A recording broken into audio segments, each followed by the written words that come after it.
Welcome to the podcast. I'm Ross Chapman. And I'm Dana Publicover. And we are Go Guessers. This is a podcast about ambitions and all the shit that gets in the way, which is an excellent segue to check in on our ambitions from last episode. Ross, you had some ambitions. What were they? I was going to do some Instagram content. You were. And I follow you on Instagram. So yeah. Tell us how it went. So you see all the content that's come out of this... this person in front of you. No, it didn't happen.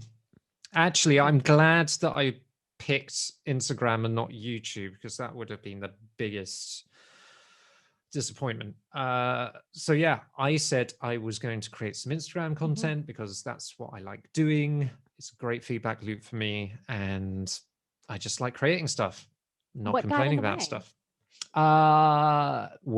Client work, writing proposals, having a shorter week this week. It's Thursday and tomorrow's Good Friday. And yeah, all the shit got in the way. Yeah. What was your goal, Dana? I think I was going to finish up my Pitchcraft course materials and run through the workshop so that when I'm in the launch week running it, I don't have to create as I go. Amazing. How far did you get? I got none of it done. I got none of it done because I had to take the day I set aside to work, I had to take an hour train ride both ways to go look at a house kind of out in the country, outside of Hamburg, but in Hamburg proper. And it was this beautiful little house in the suburbs. It was very cute, but definitely killed a whole day. And of course, I told you the kids are doing their Eingewohnung, their school adjustment period, and the schools, the Kitas have closed in Germany because our numbers are rising. So now I'm back to having, sharing the childcare duties with my husband, and that's what's in the way. Yeah. I think that would... There's no laziness on your part there, I don't think. No, it's not that I was lazy. No. It's rarely the case. It's that I'm trying to fit a lot of things in. But I got a couple new clients. I had a couple prospect calls, so that was really nice, and those were unexpected and unplanned for. So those are things that got in the way, but I like making money, so I'm good with that. That's pretty good going for a week. Yeah. Let's talk about life. Okay. Yeah. So I've set the timer here. Yeah. Don't forget that timer. Yeah. So for my life section, I was just going to talk about how the schools are closed again and how that's a huge, huge inconvenience and the unpredictability of that. Not only are all the stores here in Germany closed and have been since I arrived, but there's nothing to do outside of the home. The grocery stores are the only things that are open. And now, because of the Easter holiday, everything's going to be closed for a 4-day weekend. So not even the grocery stores are open. Okay. Not okay. No, but this is a fun story to tell in like 10, 30 years. Oh, and speaking of 30 years, I got an invitation to my 20-year high school reunion today. So. Wow. Is that a thing in the UK? No, they kind of give up after maybe 5 years. Okay.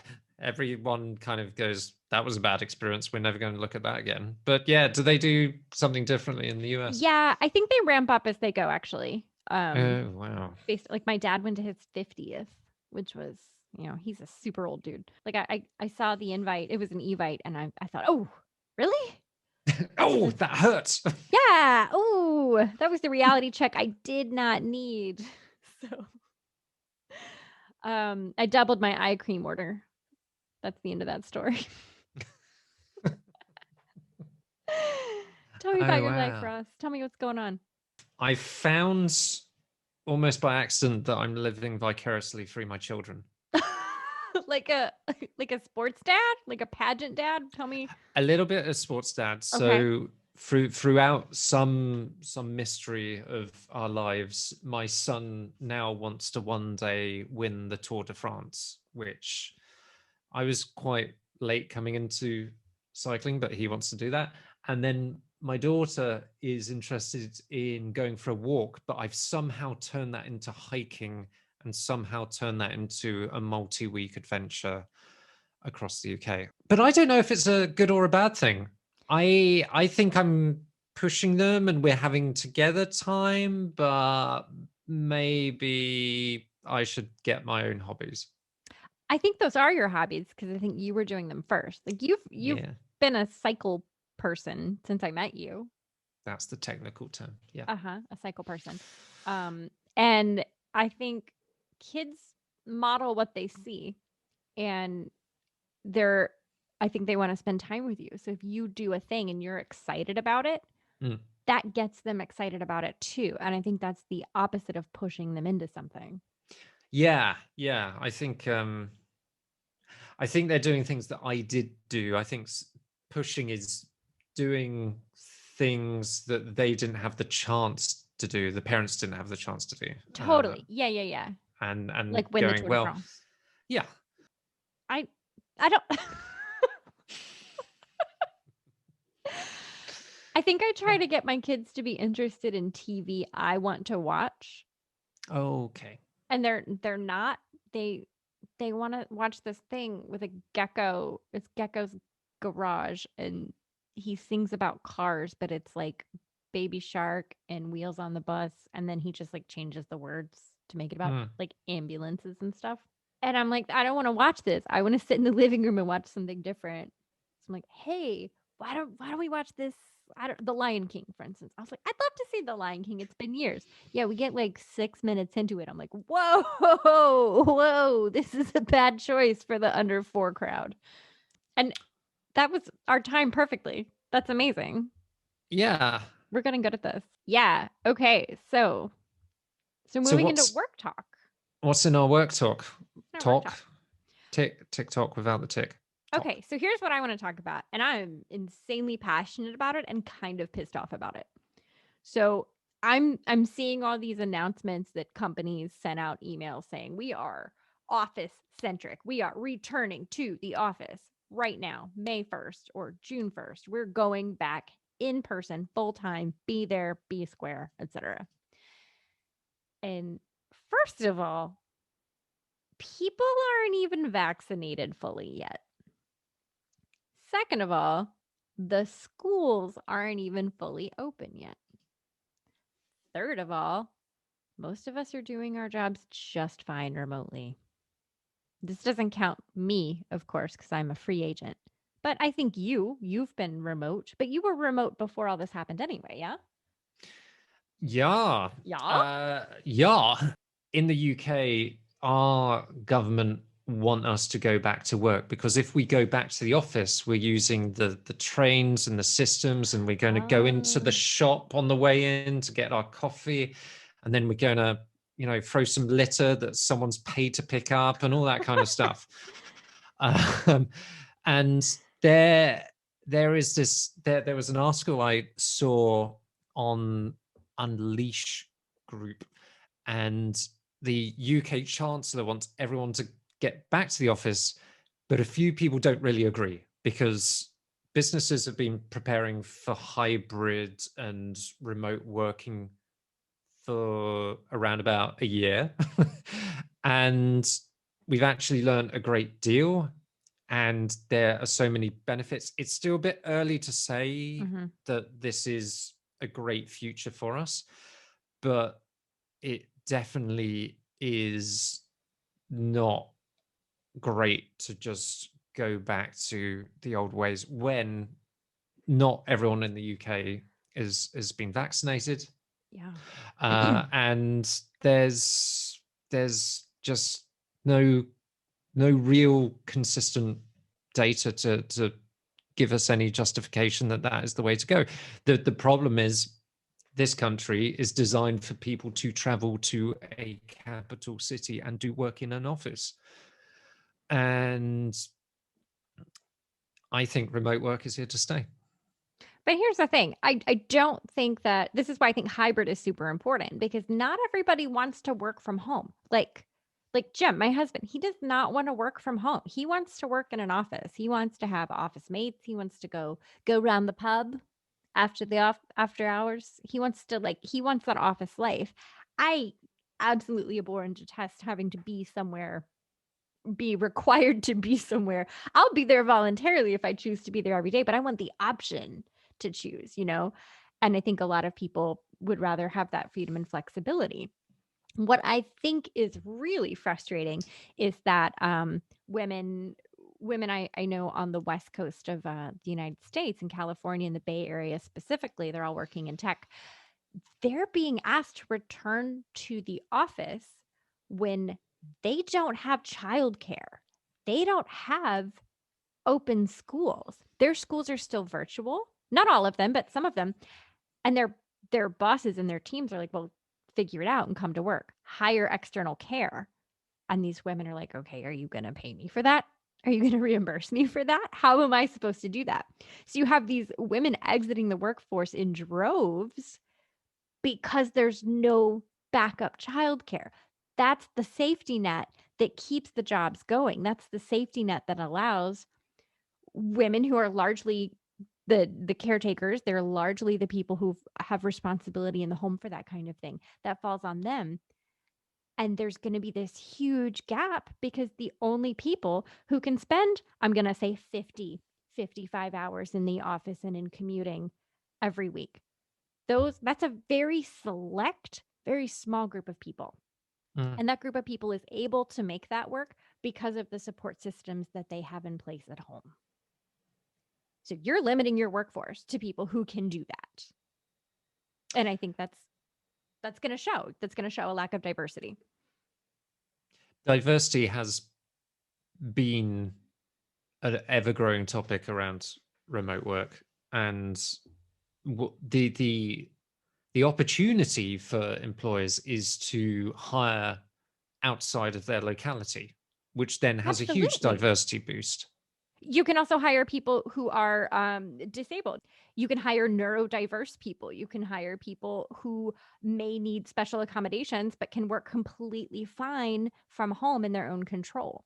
It's not only diversity in region, it's diversity in abilities, it's diversity in transportation. The problem I have with all of this is they're talking to one group, and that is the human race, and they're not talking about the different, what makes each person unique and even team or company uniqueness. I don't think you need a sweeping statement to say, get back to those office blocks that power the land registry and all the kind of mechanisms that made this country great. I think that the underlying problem is often the management of these companies that are probably a few years away from either retiring or doing something else, and they just don't want more disruption to their premiership. They just want to get on, lead this confident company, and then move through the side gate. And yeah, I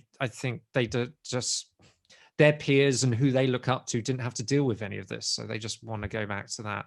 I think you're right. I think it's an issue with management and leadership, not just because they're the ones making these broad proclamations of returning to work, but if you think about how working remote and managing a remote team is something that most people were not trained in, and most people, that introduces a level of complexity that they were not equipped to handle. They want to return to normal because that's when they feel in control, when what they should be doing is leaning into this discomfort. That's what we talk about in design thinking. You lean in to the discomfort. That's where the friction is. That's where the innovation comes from. That's where you figure out what works and what doesn't. You should be learning, you should be upskilling, you should be accommodating this, because if you look at the opportunities of having a remote or a hybrid remote workplace, the opportunities that brings to your team, in, like we've talked about, just the things that you can add by having a team that's willing to be dispersed, that's an awesome opportunity. I watched a video from a friend of the show, Simon Sinek, and he's not really, but maybe one day. But he was, he released a video 5 days ago about remote work, and he said that his business has been a remote company for 5 or so years or something. but he does recognize that there is a need for in-person interaction and social, and they accommodate that. They have retreats, they go and meet each other. There are times when they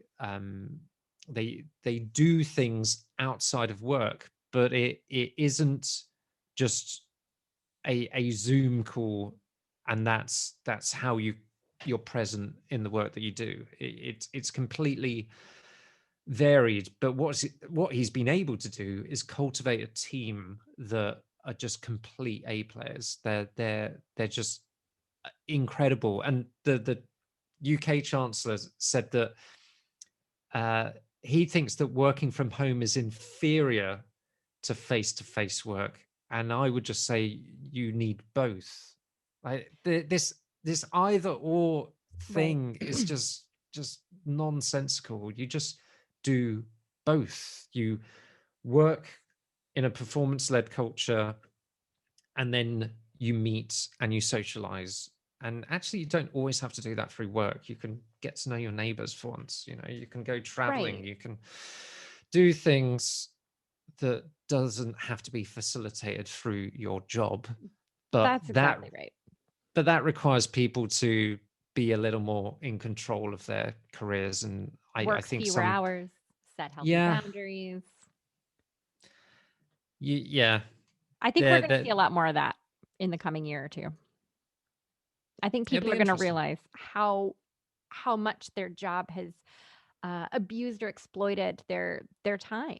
I think people are starting to realize that now, and setting healthy work boundaries. But I think we're going to see some really interesting changes happening. I think people are going to be really trying to recreate an in-person experience remotely, and like we've seen, that's not working. You have to create a different type of experience. And I think as people move into embracing more of the hybrid model you were talking about in the last episode, I think we're going to see some of that play out in a really interesting way. And people have done this before. There is very little invention here. You just need to look at those existing remote companies. Hanno, an agency that's based in the world, doesn't have a central location. They go for retreats. Mural have a number of retreats. At the moment, they've been virtual. I think they do once a quarter. They bring in a company to facilitate that, so it doesn't take them away from any of their programs or targets. And there are ways to go through this this period and still have that social interaction. But in a non-COVID world, whenever that is, a remote first company can still work. You just need in-person experiences to supplement and be human about it. So I don't like this. You're either remote or you're not. There's a blend. There's a blend, and you don't have to be an expert at it. And there's the trial and error, but you can also ask experts. I mean, there are people who, like Ross, for instance. Oh yeah, look at my degree about remote work, culture, and collaboration. Like, come on. Like, but there are people you can ask these things. There are people you can consult on this. You don't have to try to do it yourself. No. And we've done this at the company I work at, and we've taken 12 months to get to a remote first culture. We've even started to get nominated for awards about it, but only because I truly believed it was a worthwhile experiment.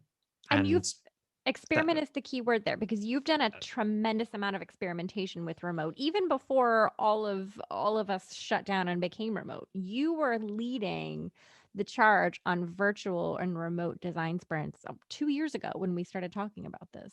Well, it came through necessity, being, a helper of client teams, a European-based, not a kind of central location-based company, wanted to run a design sprint. There wasn't a way to do that, so we found a way to bring the best of both worlds together. And I'm just interested in this space because the internet is ever developing and evolving. I think that's the wild west of how we work at the moment. Just intrigues me. I think there's so much opportunity to make a way to work together that can actually play back the humans in all of us to just live a bit more free and a little bit like we have more control in our lives. It has been a 12-month experiment and it hasn't failed yet. And I do treat every new engagement as an experiment, but I'm happy to start talking to companies and people within to just listen first to what they're experiencing and just suggest what we've done and what we've experienced. So yeah, and you've done this too, Dana. You've been virtual for a number of years where you haven't been in front of your client, and you've been able to get to outcomes without having to rack up a huge expense bill by flying everywhere. And without the tools. I was doing this when I was depending on WebEx and PowerPoint. I was running virtual sprints with no Mural. Can you believe we did this without Mural at some Pre-mural. time? I remember PM. people PM, that's right. That's how time is measured now. People would email me their sticky notes and I would transfer them and put them on the wall, and I had a camera on an actual whiteboard. I was You're running the OG at this. This is like manual Mural. Sneakerwear. Dude, it was tough. I had people in China. I had people on the West Coast. There's no convenient time zone for that. And that's something I wish we could solve in the world, was time zone something or other. But I guess we'd have to make one part of the world work when it's dark, no matter what. You know who is working on the asynchronous solving of that? Our good friend Alison Coward is on it. She led. She's gonna solve it for everyone. She's gonna, share how to do it, because we're still asking. Yeah. And she's an actual friend of the podcast. Yeah. God, we got 3 more minutes. What else? I don't have anything left to say. Should we fudge the timer? How do you fudge a virtual timer? You just stop it and put 1 second on and start it again. Here we go. It doesn't play a sound. Mural doesn't play a sound when you fudge the timer. Interesting. Feature request. Gonna put that in the Slack channel. Do you know how special I feel that like 4 of my feature requests have been fulfilled? Oh, which 4 were those? Oh, you see, I knew you were gonna ask me that. Was 4 a kind of roundabout number? It was a kind of roundabout number. Okay, no, my 2 recent ones that I'm hounding them. Actually, this one has been a long term. I cannot change my avatar ring color, and I am poop brown, and I'm the only one in my workspace. It's the Dana Public Over workspace, but I am poop brown, and everyone who comes into my workspace gets this lovely bright neon color, poppy pink, green, yellow. I've got green. Yeah, I know you've got green. I have poop brown, and I have requested, it's such a vanity feature, I would like to be able to change it, because when you click on your avatar, when you're creating a new post-it, you can go to the colors and it shows you your avatar color at the bottom in the custom. It's the first color on the left. And I don't want to make poop brown post-its that match my avatar. Anyway, I've that and a vanity URL for the workspace. Those are my two push right now. Oh, vanity URLs, yeah. Right? I feel like that's a feature at the moment that I think they've put the super long URL that's hard to remember for a bit of a reason. Just in case you kind of didn't set the right privacy on it. But yeah, I'd love because you can get that on Figma now. You can get like figma.com/your name, and yeah, that would be nice. So those, this has been Mural Minute. No, that's already taken. This has been the Mural Corner. New news. I see Miro have brought in Jake Knapp just to say that Ross and Dana are available. Ross and Dana are absolutely available. If there are any virtual imagination spaces that are looking for sponsors, spokesmodels, just good faces, great faces. Yeah, and April 14th, haircut. Oh, for his haircut. I've been bothering him for a literal calendar year. The secondary school science professor aesthetic will be removed April 14th. I kind of like when you have the wild sides like if we're recording it's late in the day now, but you've styled it, I think. But you have the sides that kind of go out, like they're trying to escape the hair because they're Yeah. embarrassed to be a part of it. Yeah. So welcome to the Hairstyle Podcast. And nice segue. What are you learning or you think is cool out there right now, Dana? Listen, I know yours was about the boat last time, which is off topic. So mine was it was work adjacent. So this time I feel like it's okay to stray a little from the Work topic. adjacent. I Work like that. adjacent to Okay. the work. Yeah. So what is it? Okay. So you may recall a lovely Channel 4 series, maybe decade and a half ago, Restoration Home. Okay. Yeah. Yeah, They like take some old shack and make it better, but they usually like some kind of a country manor manor home. house. Yeah, like an estate home Okay. in Britain. And it's these massive renovations of houses that are basically 1,000 years old, and everything goes horrible. And it's not an American style reality show, which is why I like it. So they don't have to play up the drama. And it's just a beautiful story. It's always a family renovating this home with all of their hopes and dreams and hearts, and it's lovely. And because it's a British show, you know that there's not going to be a nice packaged conclusion at the end. So the house is rarely finished by the end, and then they'll go revisit again in the next season, and it's still not finished. So I've now watched this series maybe like, I don't know, 13 times all the way through. Like I watched it 2 times through, and then I started falling asleep to it at night because it was just the right vibe to kind of relax. And I knew what was going to happen next. It was comforting. Mm. So then I was like, I need to know what's happening with some of these manor homes. Did the renovation finish? What happened?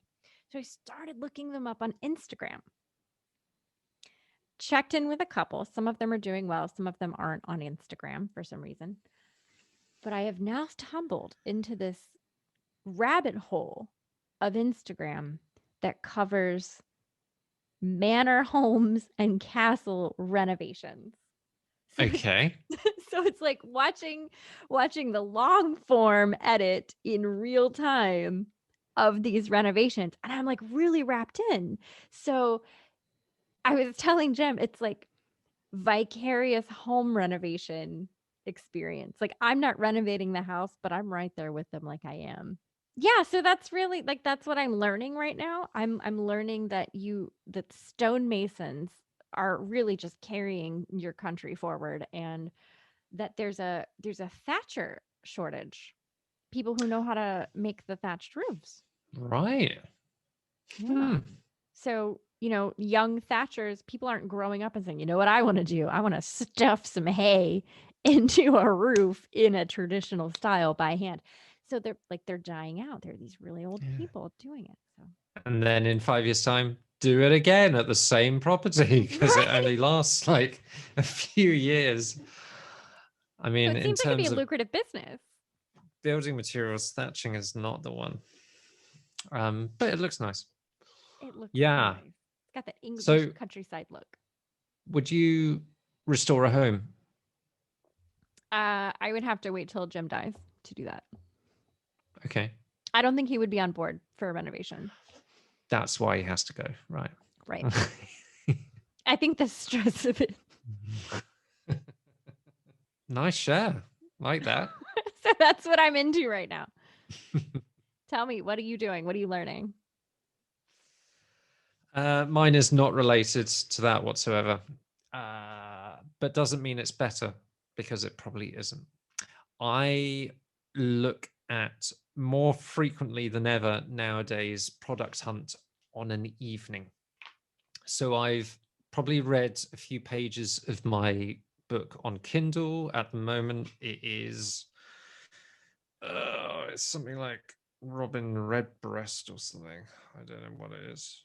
I can't even see the app. Is that By an the way, erotic novel? What is the Kindle icon on iPhone is rubbish. It doesn't. It's I the have boy under no. the tree with the It doesn't star? look like this is where you read your books from. Yeah. Like So the Audible logo looks like I'm gonna go hear a book. Like just right, give me like a picture of a book. just do that. Yeah. Just do the yeah. Are you Are you reading on your phone or on a Kindle? I don't have a Kindle, so I am reading on my phone. Just get a Kindle, dude. It's not expensive. I know. I even get my children Kindles. I haven't got one myself. They're waterproof. You can read in the bath. That's where I do my best reading. I'll give myself one. Get When I feel like spoiling myself, I'll get okay. Treat yourself. Get a treat Kindle. yourself. You know me, I'm not a big reader, so that's why I haven't really gone into it. I'm not reading 10 million books a year like you are. If they were Bridgerton books, you'd read more. Maybe. What's the Tell me, series okay, you're so doing? tell me, The Rigsby's or something. the Rokesbys. I am The impressed. Rokesbys. Wow. Someone listens. It's the Bridgerton prequel. Mhm. Ah. Sa. So the one book 2, I just finished. Spoiler alert, it's basically while you were sleeping, but in the Revolutionary War. I know. That's an amazing review. Thank you. Anyway, you were telling me about Product Hunt, and you Yeah. always find super cool things on Product Hunt. I feel like I don't need to look because you send me the good ones. Okay, so yeah, so I read my few pages of Kindle and then I go, what could make me really excited about the future? And I go on Product Hunt because there are some incredible things being birthed on the internet on any day. And yeah, it's not really birth because that's a lot harder. I would rather give birth than launch a product. I mean, no, I would okay. rather launch a product than give birth. That's the right way to do it. I should use the word launch because you never do that with a newborn. So like every day there is something incredible coming onto the internet sphere, and I'm just amazed at all the exciting things. I like to try a few of them, but some of them are like, wow, like that's a few steps beyond. So what's taking my fancy right now? I think I saw tell me one about yesterday. the Zoom thing again, because I think that was the best. Oh, the Zoom stuttering Glitch. one. Yeah. Yeah, Zoom glitch. Okay. There was one where on a Zoom call, you can get this accidental glitch where you just freeze and you've lost connection. Someone made and put on Product Hunt an app. I think it was called Zoom Glitch or something.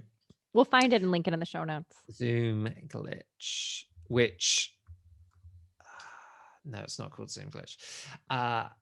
It fakes that on any of your Zoom calls. So if you are just getting a bit tired of whatever is being shared and it just feels like yet another meeting, or YAM for short. Ooh. No, I hate acronyms. I can't do that. That's a new one to me. It's not real. You can now. turn on this plugin and it will glitch for you on Zoom. I feel like this came out a year ago and I'm just talking about it now. But I feel like it was like a month ago and it feels like 6 years. It's incredible. Okay. Like you can just truth say, time. I've had enough. Zoom glitch. Bang. I was at a call with you once where I suspect you used it.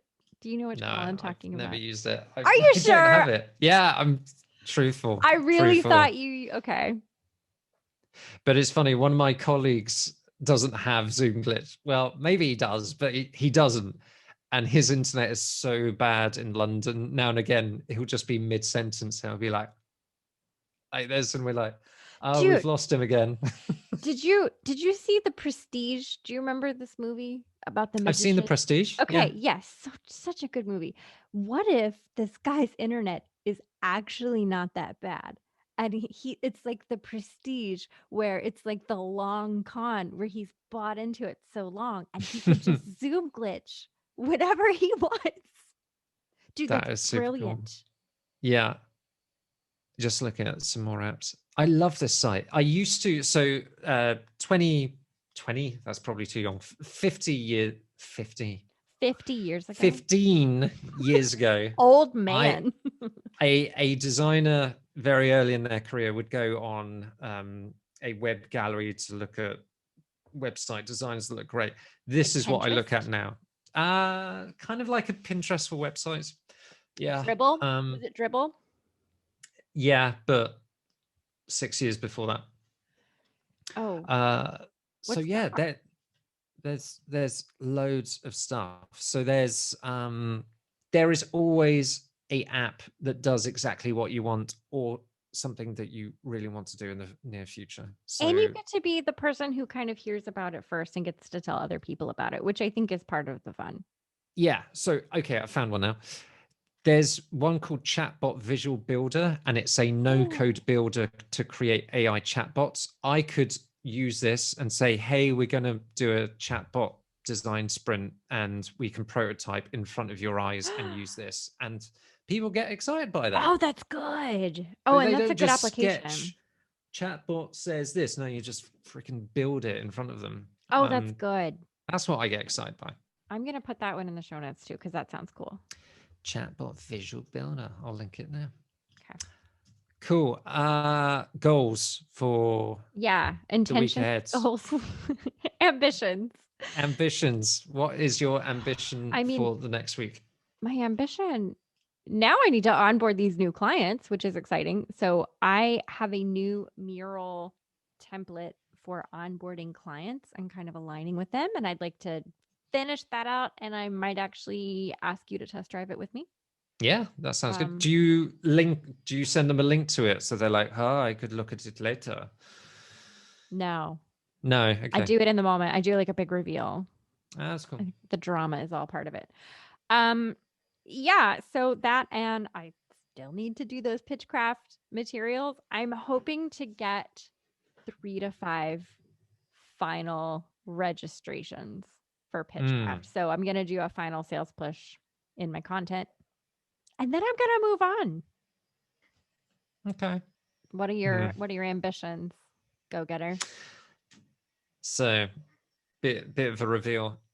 After our last recording last time, I recorded about 10 mini IGTV clips.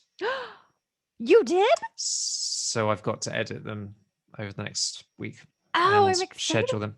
Yeah, I actually did them. So the way I started, for any of you content fans out there, I know you're out there, love making that content. I put together 10 titles. I've actually got about 30, but I've put 10 titles like why you should have a co-facilitator, why you should do this. Here are the 5 reasons XYZ. And it's good content. What I was initially going to do that kind of Instagram carousel thing, and then I thought that's too typey-wipey, and I'll just be designing it and making it look interesting, and it'll just waste time. So I'm hung up on the phrase typey-wipey. Typey-wipey, yeah. So I'm going to use that title card and then just make a video after it, because I don't need to design anything. I just need to I love that. Specken it. Yeah. Could you do a carousel of like a front card, swipe video, swipe video, swipe video? Can you do? I could try that. Yeah, I could put that in the I don't know mix. if it works. I don't know if it works. I'm not an Instagram expert. Yeah, I'm going to do IGTV ones. The weird thing is the cover that you make for IGTV is like portrait. It's not square, but you see square. It's so crazy. Yeah, so it just doesn't make any sense. Square. Maybe the rest of it is just. It's all right. I've solved it. Oh, well. It's not a problem. Yeah, I've got that thing down. I just need to edit it and schedule it like Ross needs this podcast. That's amazing. So, yeah. Great. Well, good luck to us on our ambitions. Let's see if it works out. It's going to be a long-running joke. Every other episode is be like, I think we're starting a trend. Yeah. You didn't do that really easy thing you said you'd do. I didn't start a podcast to be confronted with my own failures. Yeah, here we are. All right. Good night, everybody. See you next time. Bye. Subscribe and leave a review. Yes. And we're on most things, but notably on Instagram. And tell a friend. I think that's important. Find a friend and tell them.